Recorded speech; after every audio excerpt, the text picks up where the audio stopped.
Modelagem numérica do terreno no QGIS, Ipsometria.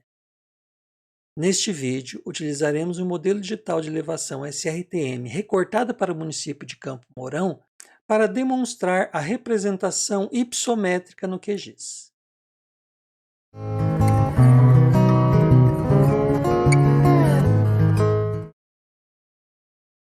Para esse estudo, precisamos inserir no QGIS o raster com dados altimétricos. Para isso, vamos vir aqui em camada, adicionar camada raster. Aqui na janela do gerenciador de fonte de dados, vamos clicar aqui nos três pontinhos, navegar até a pasta onde guardamos nosso banco de dados, que é BDG, entrar dentro da pasta do nosso projeto, pasta temporária, e aqui vamos carregar o arquivo que nós recortamos neste vídeo aqui. São dois arquivos, vamos carregar os dois, clica em adicionar e close. Então os dois estão adicionados aqui. Nós podemos ver que este primeiro, RET, ele é um retângulo envolvente da nossa área de estudo. E o segundo, REC, é recortado exatamente para os limites da nossa área de estudo. Para trabalharmos, vamos começar aqui com RET e depois, se for o caso, fazemos para o REC, a mesma coisa. Então, primeira coisa que vamos ver. Vamos clicar duas vezes aqui no raster, vamos primeiro de tudo aqui em informação e verificar aqui nas estatísticas da banda 1 os nossos valores mínimo e máximo. Está aqui, ó, valor mínimo 348 e máximo 785. Nós vamos utilizar esses valores para criar as classes que vamos trabalhar. Vamos aqui abrir uma janela de texto, então nós temos valor mínimo 348 e valor máximo 785. Quando trabalhamos com ipsometria, nós precisamos definir uma equidistância, ou seja, um valor dentro do qual todas as altitudes serão representadas pela mesma cor. A equidistância a ser utilizada depende da amplitude dos dados que você tem e da escala de trabalho. Para esse tipo de dados, dados SRTM, é recomendado ser utilizado 50 ou 100. Tá? Vamos aqui para o município trabalhar com escala de 50 metros. Então, 50. Isso significa o quê? Que nós vamos fazer faixas de 50 em 50 até chegar no valor máximo da classe. Então, vamos voltar aqui para a informação, tabela de informação, e vamos mudar para simbologia. Aqui em simbologia, nós vamos alterar o tipo de renderização para banda simples falsa cor. Aqui nós temos valor mínimo e valor máximo. O mínimo está como 351 porque foi feita uma aproximação. Então nós precisamos trabalhar aqui com 348. Só que se usarmos o 348, ele vai ficar quebrado. Então nós vamos pegar o múltiplo da equidistância que nós queremos utilizar mais próximo de 51. No caso, nós queremos utilizar uma equidistância de 50 metros. Então, o múltiplo de 50 mais próximo de 348 para baixo, ou seja, inferior, seria o 300. Do mesmo jeito que o múltiplo de 50 mais próximo do 785, aí no caso, para cima, seria o 800. Por que o inferior eu pego para baixo? No caso, era 348, eu vou pegar 300. E o superior, o máximo, eu pego para cima, era 785, e eu vou pegar aqui 800. Por que isso? Porque eu quero fazer uma faixa que dentro da qual estejam todos os dados.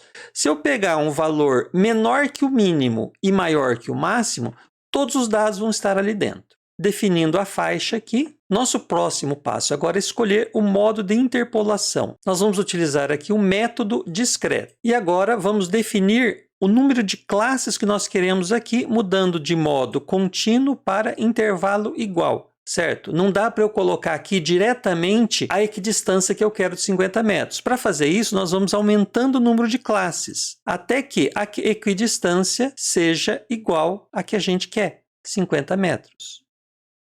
Olha só, então nós temos aqui valor menor que 350 até valor maior que 750.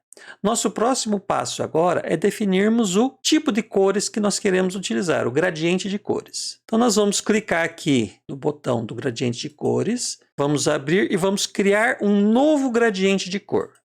Aqui em gradiente, nós vamos escolher a opção catálogo CPT City e vamos dar OK.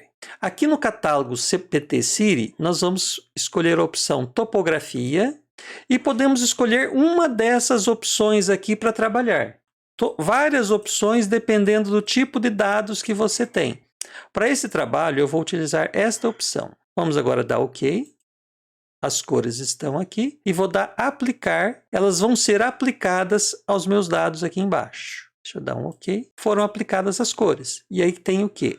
Altitudes menores, tons tendendo a verde. Altitudes maiores, tons tendendo ao laranja. Para fazer para aquele que foi recortado, que é esse aqui, nós vamos utilizar o mesmo padrão utilizado para o outro. Para fazer isso, vamos aprender como exportar o padrão de cores. Vamos entrar aqui na propriedade do retangular. Vamos vir aqui em Estilo e escolher a opção Salvar como Padrão. Só isso, salvar como padrão. E vou dar um OK, fechado. Posso desligá-lo. Vamos pegar aqui agora o REC, vamos abrir. Vamos vir aqui direto em Estilo e em Carregar Estilo. Ele já vai abrir a pasta do nosso projeto e nós precisamos procurar aqui um arquivo com o mesmo nome da camada anterior. Porque quando salvo como padrão, ele salva com o nome da camada. Encontrei, clico em Abrir e Aplicar. Posso dar um OK aqui. Se a gente carregar os dois, nós vamos ver que eles são complementares. Estão utilizando o mesmo padrão de cores para as mesmas classes. Só que um está recortado e o outro não. Podemos fazer o mesmo para o recortado que fizemos para o outro. Pegar aqui o estilo e salvar como padrão esse estilo. Isso significa o quê? Se eu remover daqui alguma dessas camadas, vamos descartar, só remover a camada.